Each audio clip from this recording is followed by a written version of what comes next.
It is morning here, so there's no news to speak of yet. But there will be. It's clear as crystal that the root of all evil is exactly that, and those in whom it is blooming are the enemy of humanity. The bankers are the problem. The bankers manufacture recessions and depressions to exert a greater control over social and political structures. The bankers create and finance the wars on both sides of the conflicts. The bankers orchestrate famine, poverty, and want. The bankers control the policies that control the media and the education system that is operated to maintain ignorance in the public so that they can be shorn like sheep. The bankers launder the drug money and keep drugs illegal. The bankers are the problem. The international banker is the scum of the earth, and they have to be brought to account. What will accomplish this? There are several possibilities. One of them is a real run on Wall Street, where the public goes into their offices and dispenses frontier justice on their person. The other is some kind of cosmic intrusion of forces that I won't begin to speculate on. And the other is some kind of financial miracle in which they actually wind up broke. But I don't know how something like that would work. The most likely is a combination of the first two, where the second channels through the first. Once the cost of food, lodging, and fuel hits a certain point, the public will be universally galvanized by the force that builds up from the pressure of their asses against the wall.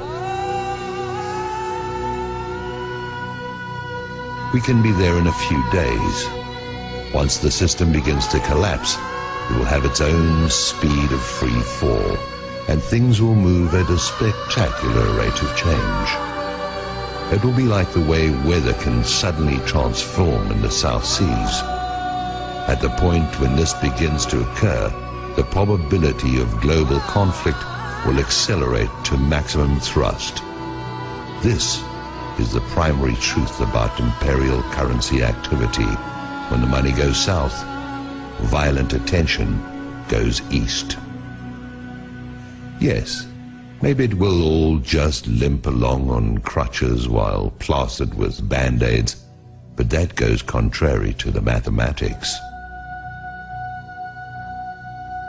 You can spread the numbers only so thinly, or you can only press them together so much, and you're going to get holes appearing in the net all over the place, or you're going to get implosion. Do I have any idea what I'm talking about? It is possible that I do not. There's an area where allegorical poetry gains a mystical influx of metaphysical certainty that is no different from the theoretical physics, where theory is just another word for things we don't want to accept as inevitable.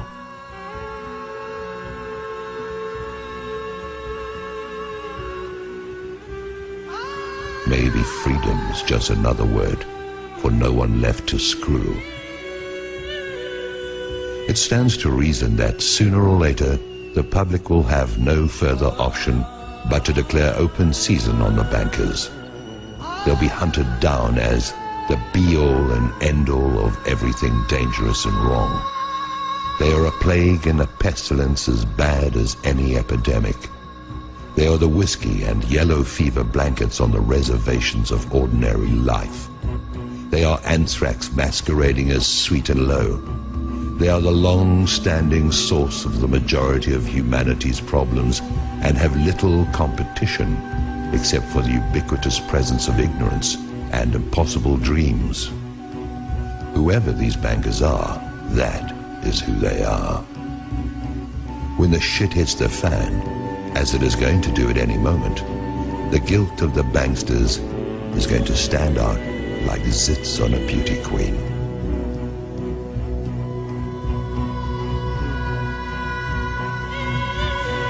The transformation in the mind of the public is going to be immediate.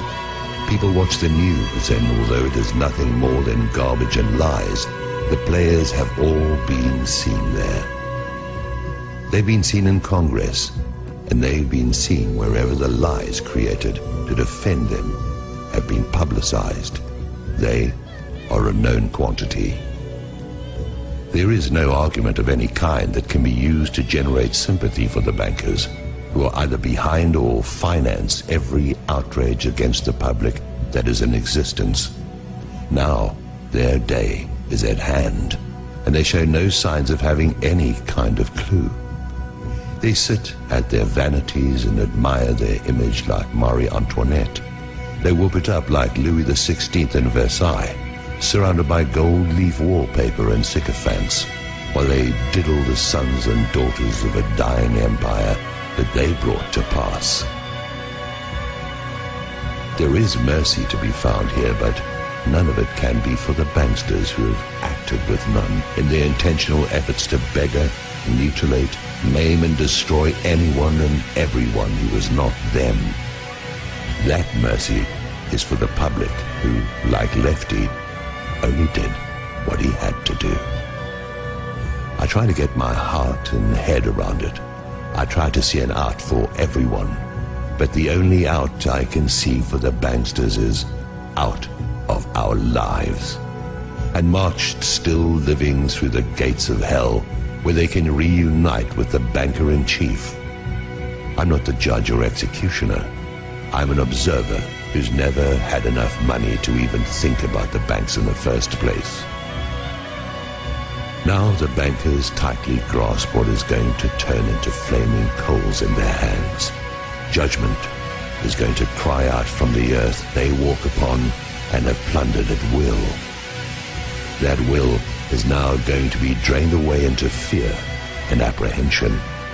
Their fortress walls are going to fall away. Their protectors are going to turn on them. Their holdings are going to dissolve and spill from their fingers like a handful of sand.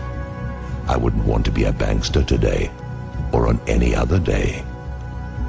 The existence of a system has kept them safe. This corrupt system has allowed for some kind of life for those preyed upon until now. Now it has turned upon those whose compliance has been forthcoming for so long. Soon that compliance will be gone, and there are not enough police and armies to quell what is going to rise out of the midst. Maybe I'm wrong about this, but like everything else, we'll see.